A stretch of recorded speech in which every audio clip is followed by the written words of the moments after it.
absolutely fascinating. He played a very early G4 here, which was exactly an idea I had 2 weeks ago. Oh, really? I'm not kidding. I'm not joking. I was looking at this. So you wanted to play it against... no, I was preparing against Jobava, so I was analysing this. So interesting that that we see this move here.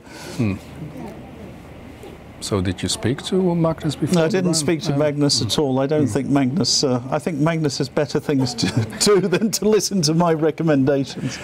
But very curious that... Yeah, when you were preparing this, you thought it was a good idea. Yeah, I thought it was a very interesting move with white. Yeah, and especially in Blitz chess. But I even thought it was objectively, you know, very interesting. So, oh, we've got a wild game here. Yep. With Magnus advancing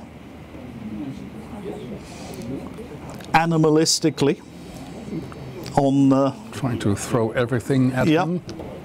And he's got a little yeah, he's going to stay with the bishop now, and he's going to throw in h6 if queen takes g5.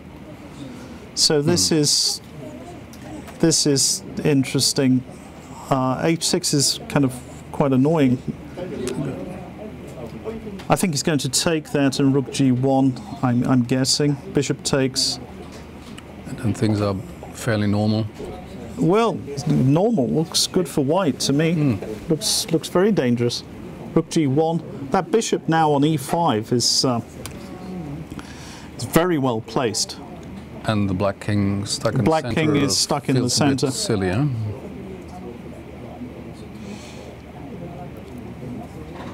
So white has ideas of h6, sometimes ideas of g6, not g6 immediately, but h6. And sometimes he just wants to get his queen out. Oh boy, risky. Yeah, okay. f6. Yeah, that's risky. Okay.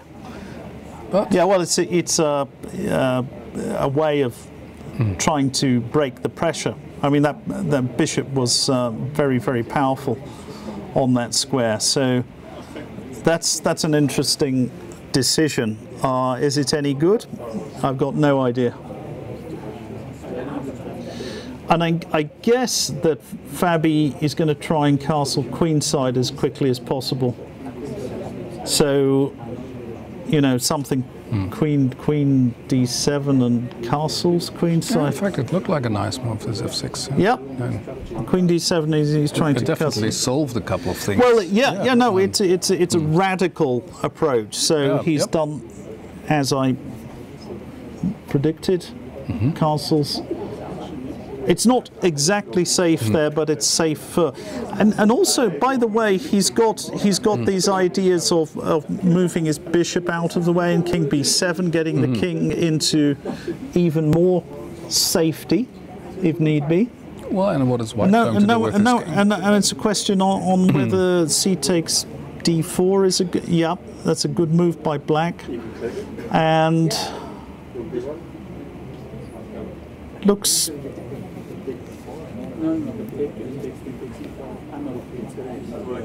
Oh, so this is very sharp. Very sharp, very interesting position. Yeah, this is the kind of position where every move is has so much weight. Yeah, there's a high so premium. He takes it. Okay, so we'll find out.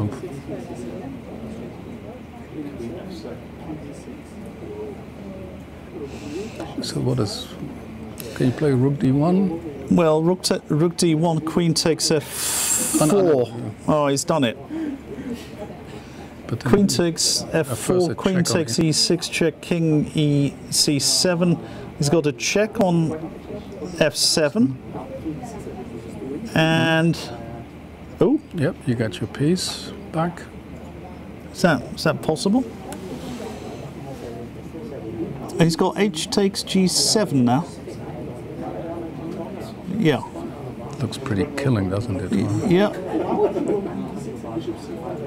And that just isn't that just winning? That's just it's just won. It looks pretty horrible. because rook e8 you play rook takes d8 and exchange. and that's it. So I think Carlsen just blew away Fabiano Caruana. Looks like it, yeah. And G6, no, he's got Queen E6 check is winning. Everything wins actually at this point, so that's game over. Yeah, so he essentially decides the tournament. Yeah. Well, that's still depends on Levin Aronian, who's still playing. Let's have a look at the second place player. Yeah, Levin Aronian, because last year Magnus Carlsen won the Blitz with 1 round to spare, which might happen again. It's all up to Levin Aronian now. He has to beat Vladimir Kramnik. And that looks highly unlikely. Because Vladimir Kramnik has a blockading knight on d6.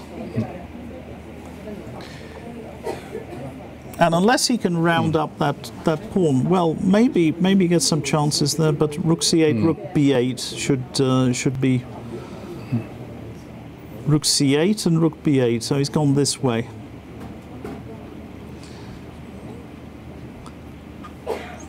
He's a trickster. He's a trickster. Rook f4.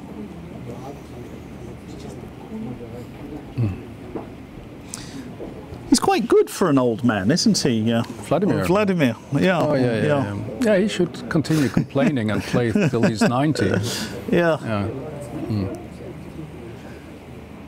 Certainly an unpleasant position for Levin Aronian here. Oh, perhaps he's going to hold, who knows, bishop f3. We might get that.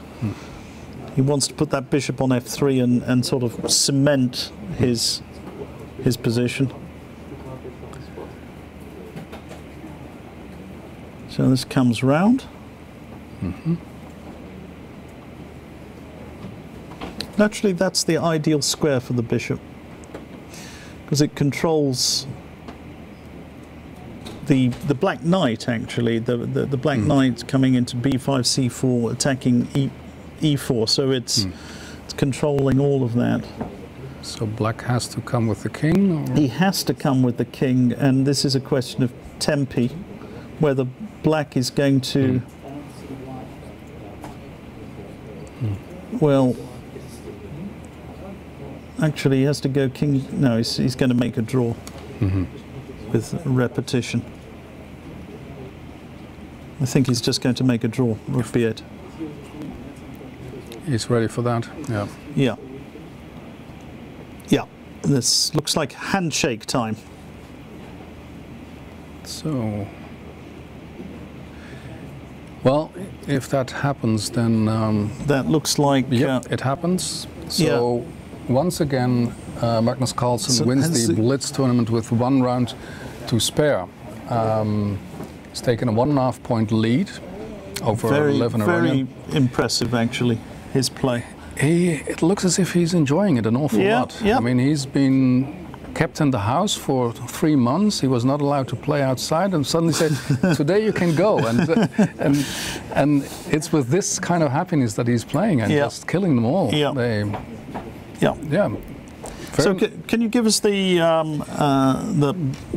scores on the doors? Yes, all the games are finished, and it's Magnus Carlsen. He's won the Blitz tournament, and Levin Aronian is in shared second place together with Hikaru Nakamura. They both have 5 from 8. Half a point behind that is Sergei Karyakin, 4.5 from 8. And then there's 2 players at 50%, Maxime Vachier-Lagrave and Wesley So, who will definitely regret this weird turnaround in his game against Hikaru Nakamura. And Vladimir Kramnik, Vishy Anand, still on 3.5. So still a couple of places that have to be decided on. Yeah. To begin with, we have seen this impressive performance by the world champion, by Magnus Carlsen so far, that if the home crowd is wondering whether he's ready to win a big tournament after having failed to do so in a couple of previous events this year, then The answer might very well be yes, Yeah. because it's not only that he's won the tournament with 1 round to spare, but he's also shown some great chess, I think. Yes. The way he, the ease with which he turned around that game against Sergei Karyakin, and then, well, various examples. So, again, hot favorite, Magnus Carlsen. Yeah. What are we going to look at in the last round? We have to decide on that. Yeah. And I think we might give Carlsen a break. I mean, he's shown, we've looked at him a lot, and he's won the tournament, so that has been decided. Perhaps he's playing Wesley So with black, which is an interesting game in itself, number 1 and 2 in the world.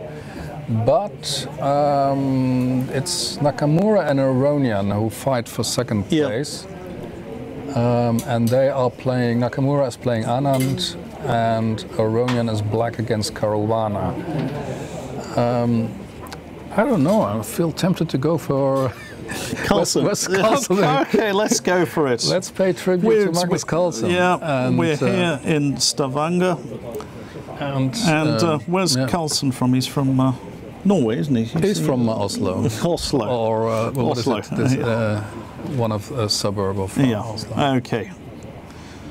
The world number 1 and 2. Okay, and this is his victory parade, in fact, with black. So, is he going to take his foot off the accelerator of his Tesla? I don't think that's his style. Of his Tesla, or no. I think he. Well, probably he will say, "We'll just play. Let's see what happens." And maybe in this game, it might be Wesley So who thinks, "Okay, let's not damage ourselves," or. Yeah, and Wesley's on 50%, is that correct? Yeah, well, actually Wesley has something to fight for because he's in 6th place at the moment. Yeah, that's actually